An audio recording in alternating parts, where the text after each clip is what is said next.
Assalamualaikum warahmatullahi wabarakatuh. Selamat pagi dan salam sejahtera untuk kita semua.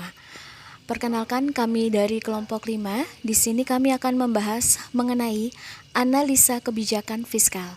Sebelumnya saya akan memperkenalkan untuk anggota kelompok kami yang terdiri dari: pertama, saya Suryani; kedua, Andini; ketiga, Nia Aulia F; keempat, Vita Septiani; kelima, Yuwana Entin; keenam, Farhan; ketujuh, Nanda Giska. Baik, untuk selanjutnya di sini saya akan menjelaskan untuk slide pertama mengenai apa itu kebijakan fiskal. Kebijakan fiskal adalah kebijakan keuangan yang dikeluarkan negara untuk mempengaruhi perekonomian menggunakan pengeluaran, pendapatan, dan perpajakan.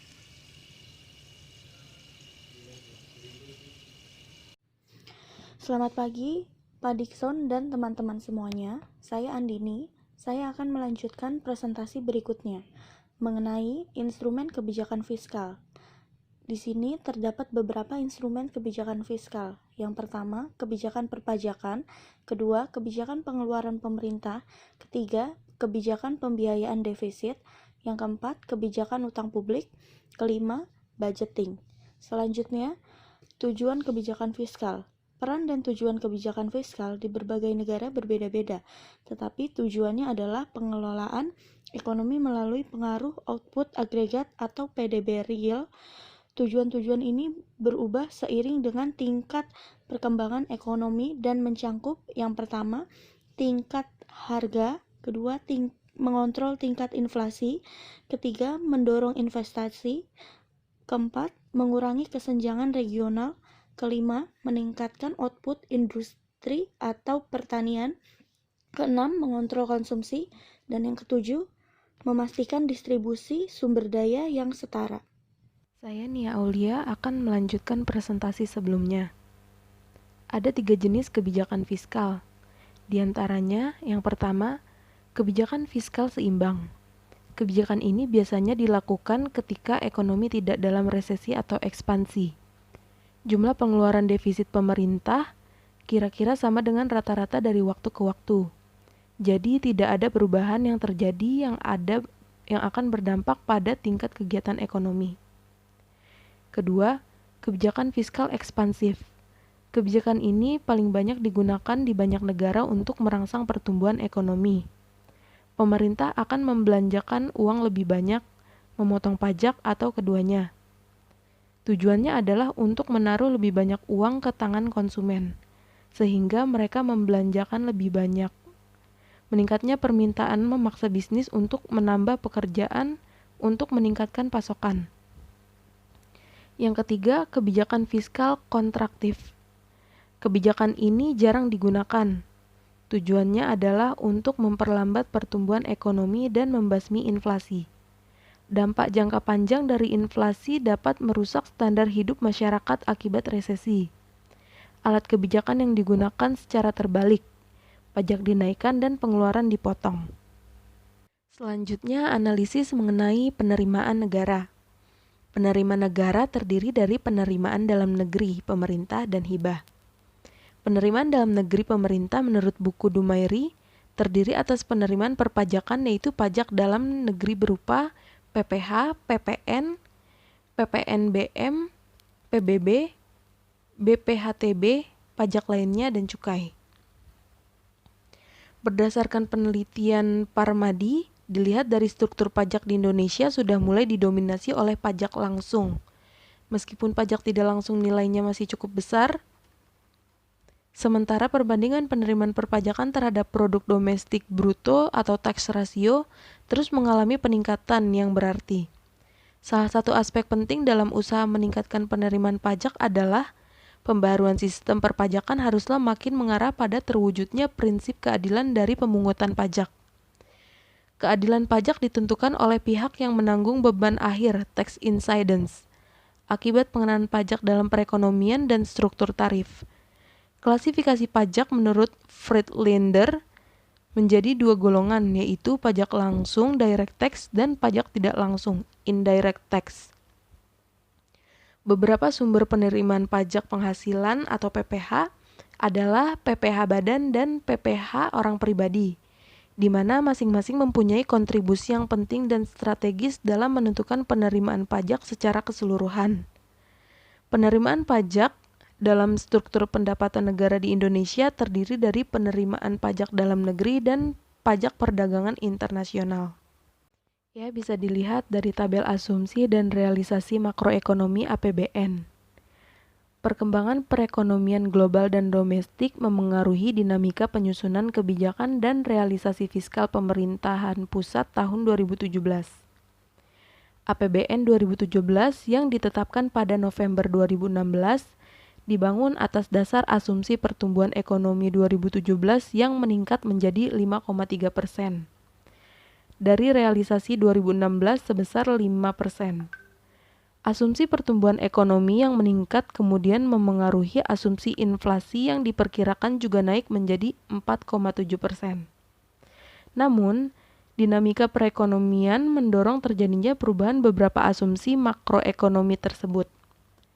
Perkembangan ini memberikan tantangan bagi pengelolaan fiskal sebagaimana tercermin pada capaian keuangan pemerintah sampai dengan pertengahan 2017 yang belum sesuai harapan.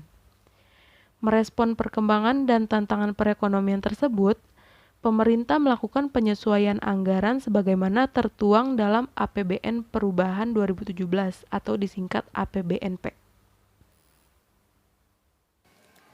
Saya Vita Septiani. Selanjutnya di sini ada tabel pendapatan negara tahun 2016 dan 2017. Strategi kebijakan fiskal untuk mendorong pertumbuhan ekonomi nasional pada awal tahun tercermin pada postur APBN 2017. Nah, di sini terlihat penerimaan dalam negeri dalam APBN 2017 ditargetkan sebesar 1.750,3 triliun rupiah, meningkat 12,5% dibandingkan dengan realisasi 2016. Dan penerimaan dalam negeri 2017 juga tercatat sebesar 1.655,5 triliun rupiah atau tumbuh sebesar 7% lebih tinggi dibandingkan dengan tahun 2016 yang tumbuh hanya 3,2%. Lalu, pemerintah juga melakukan penyesuaian pada komponen penerimaan pajak di luar migas, antara lain pajak penghasilan non-migas, pajak pertambahan nilai, serta pajak bumi bangunan menjadi lebih rendah dari APBN 2017. Secara keseluruhan, penyesuaian tersebut mengakibatkan target penerimaan pajak pada APBN 2017 turun sebesar 26,1 triliun rupiah menjadi 1.472,7 triliun rupiah. Pertumbuhan dan penerimaan yang meningkat dibandingkan dengan capaian tahun sebelumnya, serta defisit fiskal yang terjaga di bawah 3% PDB. Jadi, secara keseluruhan, defisit fiskal 2017 terjaga pada level yang aman, yakni sekitar 2,5% PDB. Nama saya Yuwana Entin Dekita. Di sini saya mau menjelaskan tentang pengeluaran pemerintah. Pengeluaran pemerintah adalah konsumsi barang dan jasa yang dilakukan pemerintah serta pembiayaan yang dilakukan pemerintah untuk keperluan administrasi pemerintahan dan kegiatan pembangunan menurut Sadono Sukirno 2013. Pengeluaran pemerintah mempunyai dasar teori yang dapat dilihat dari identitas keseimbangan pendapat nasional, yaitu Y sama dengan C tambah I tambah G tambah dalam kurung E dikurangi M. Dari persamaan di atas dapat ditelaah bahwa kenaikan atau penurunan pengeluaran pemerintah akan menaikkan atau menurunkan pendapatan nasional. Nah, pengeluaran pemerintah di sini diantaranya 1. Pengeluaran pemerintah untuk pembelian barang dan jasa.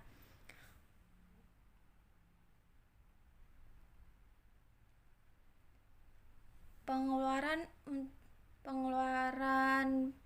untuk barang dan jasa di sini yang habis pakai untuk memproduksi barang dan jasa yang dipasarkan maupun yang tidak dipasarkan, serta pengadaan barang yang dimaksud untuk diserahkan atau dijual kepada masyarakat dan belanja perjalanan. Belanja ini terdiri dari belanja barang dan jasa, belanja pemeliharaan, dan belanja perjalanan dinas. Yang kedua, pengeluaran pemerintah untuk gaji pegawai.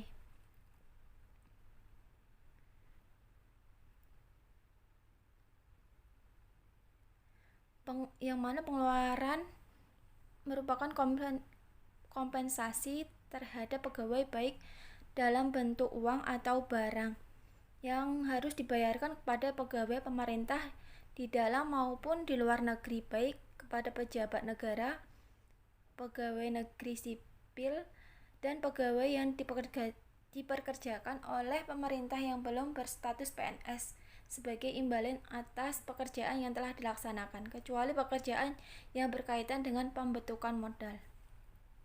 Yang ketiga adalah pengeluaran pemerintah untuk transfer payment.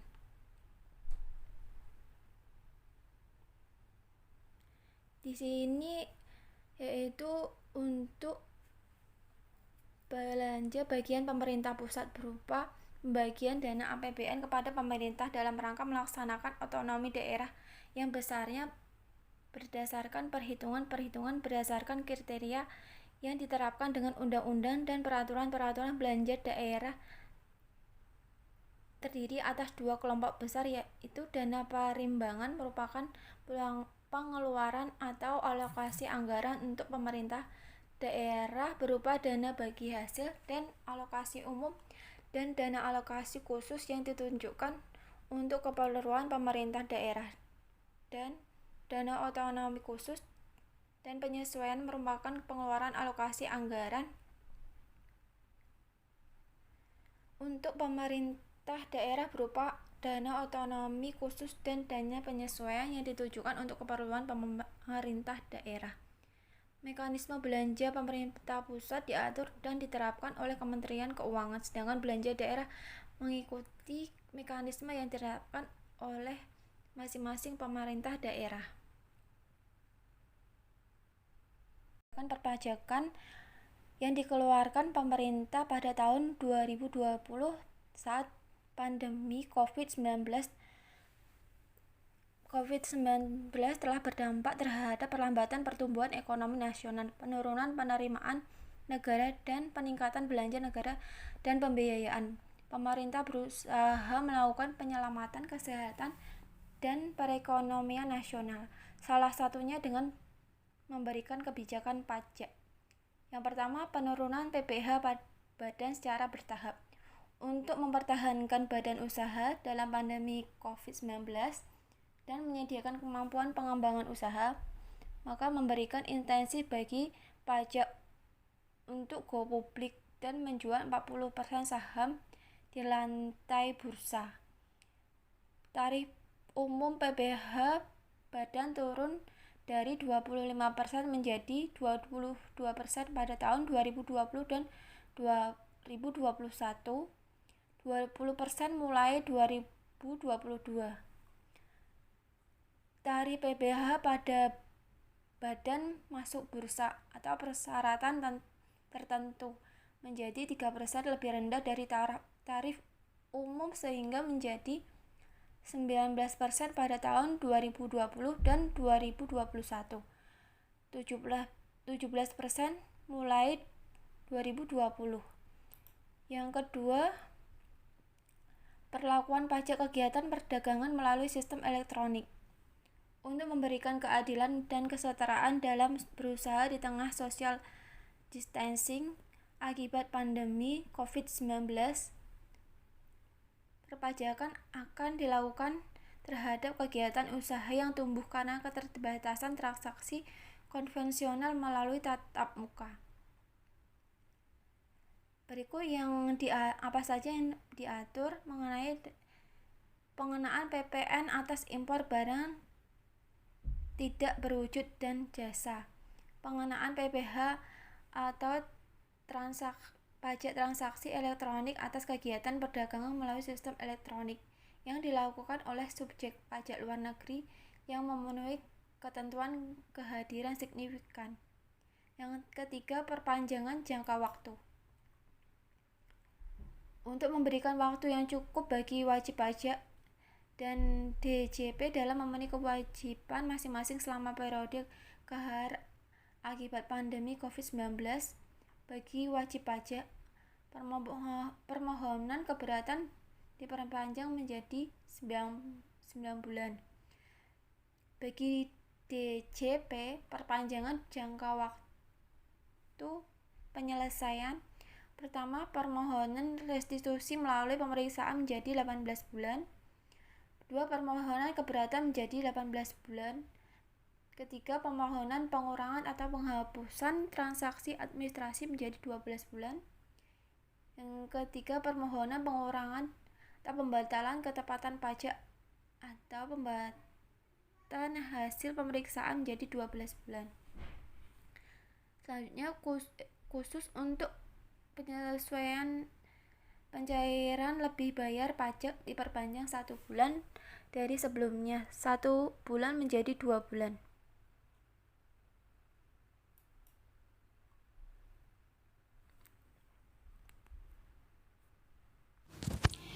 Assalamualaikum warahmatullahi wabarakatuh. Selamat siang untuk Tadikson dan teman semua. Saya Nanda Giska Saputri akan menjelaskan tentang belanja negara. Berbagai strategi belanja fiskal ditempuh guna mengoptimalkan peran pemerintah dalam mempercepat pemulihan ekonomi.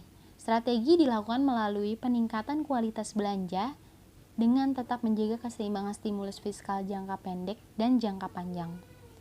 Pemerintah melakukan berbagai upaya peningkatan kualitas belanja, baik belanja pemerintah pusat maupun transfer ke daerah dana desa.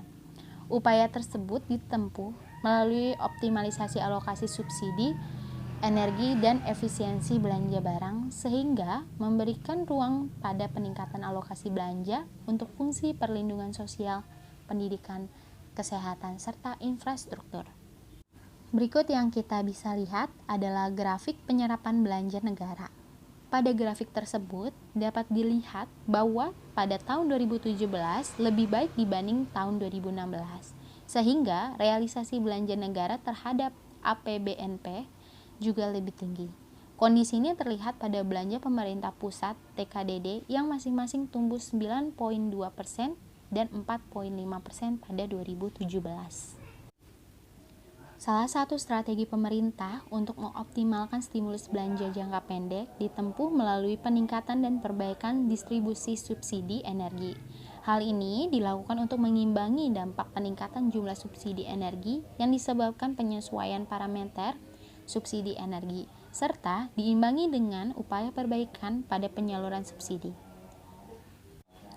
Pada subsidi BBM, peningkatan subsidi dilakukan seiring dengan peninjauan ulang dan penundaan rencana pembatasan LPG tabung 3 kg. Pada subsidi listrik, peningkatan subsidi direalokasikan untuk pelanggan berdaya listrik 450 volt. Sementara itu, penyaluran subsidi listrik 900 volt diperbaiki dengan penghapusan keluarga dalam kelompok yang mampu daftar penerimaan subsidi, sehingga subsidi hanya memberikan kepada keluarga masyarakat yang penghasilannya rendah. Kita bisa lihat pada grafik tersebut, ini adalah grafik pertumbuhan belanja negara. Dengan strategi tersebut, kinerja belanja pemerintah pada tahun 2017 tercatat lebih baik dibanding tahun 2016. Realisasi belanja pada 2017 mencapai 2.002 triliun, meningkat pada 7,4 dibanding realisasi 2016. Selanjutnya akan dijelaskan kepada rekan teman saya. Dipersilakan. Adapun penurunan kinerja pajak penghasilan non-migas 2017 lebih disebabkan faktor base effect dari program pengampunan pajak pada tahun lalu.